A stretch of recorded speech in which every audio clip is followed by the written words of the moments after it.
Meu nome é Rafael, e por mais que eu não acredite em tudo que escuto por aí, tem histórias que grudam na gente. A que vou contar agora me foi passada pelo meu tio Cícero, um homem simples, trabalhador, que mora até hoje na mesma rua desde os anos 80, numa cidade chamada Arapiraca, interior de Alagoas. Ele jura de pés juntos que o que vou relatar aqui aconteceu mesmo. E eu, depois de ouvir e ver com meus próprios olhos aquele lugar, comecei a repensar algumas coisas. Tudo gira em torno de uma chácara.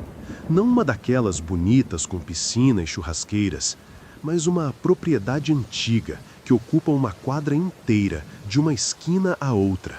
Um terreno enorme, cheio de árvores altas, mato alto e uma única casa bem pequena, quase perdida no meio do espaço todo. Hoje ainda tem uma senhora que cuida do terreno, mas ninguém se atreve a morar naquela casa. Na época que tudo aconteceu, a casa tinha sido alugada por uma família recém-chegada à cidade. Segundo meu tio, isso foi por volta de 1996. Era verão, calor sufocante. Uma mulher, o marido e uma moça, filha dela, vieram de Maceió e alugaram a casa da chácara. A vizinhança, apesar de distante, era atenta. As casas do outro lado da rua ficavam de olho. Afinal, uma nova família num lugar como aquele chamava a atenção. Mas tudo parecia normal, até deixar de ser. Começou com sussurros.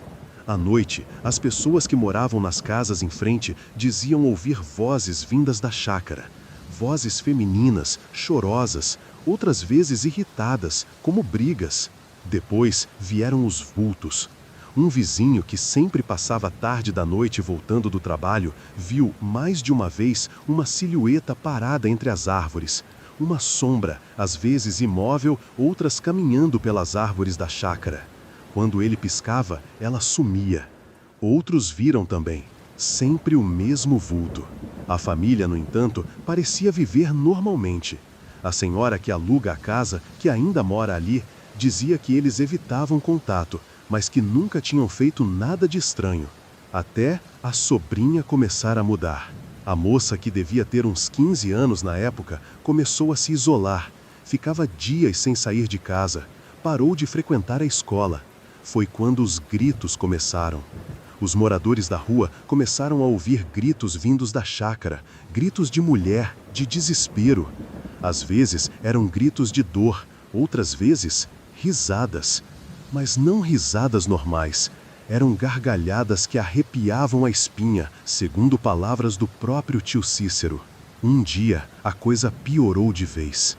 Era madrugada quando uma vizinha acordou com um barulho forte, como algo quebrando. Saiu ao portão e viu fumaça saindo da chácara. A casa estava pegando fogo. Foi um alvoroço. Todos corriam, ligavam para o corpo de bombeiros, outros tentavam jogar baldes de água para apagar o incêndio. Os vizinhos chamaram o corpo de bombeiros, e quando eles chegaram, a casa já estava tomada pelas chamas. O estranho foi que, depois de conterem o fogo, descobriram que a parte externa da casa estava intacta. Nenhuma árvore ao redor pegou fogo, nenhuma parede externa foi danificada. Tudo queimou por dentro, como se as chamas tivessem escolhido o interior. Também não conseguiram explicar o fogo. Não houve curto-circuito, nem vela acesa, nada. O incêndio parecia vir de dentro, como se algo estivesse queimando por baixo da terra. Mas o mais chocante foi o que encontraram no quarto da moça.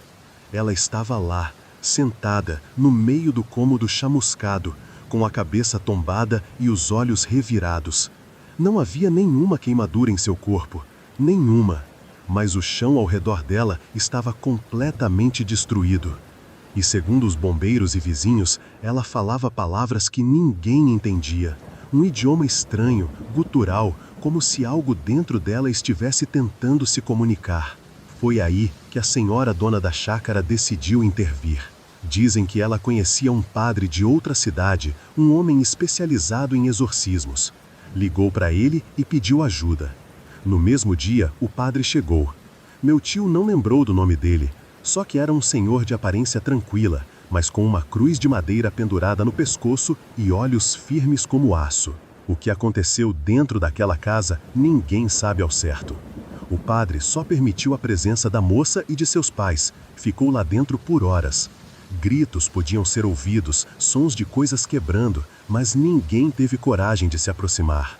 Quando saíram, o pai da menina a trazia em seus braços. Ela estava desacordada.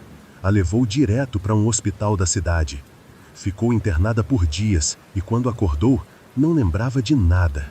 A família deixou a cidade pouco tempo depois.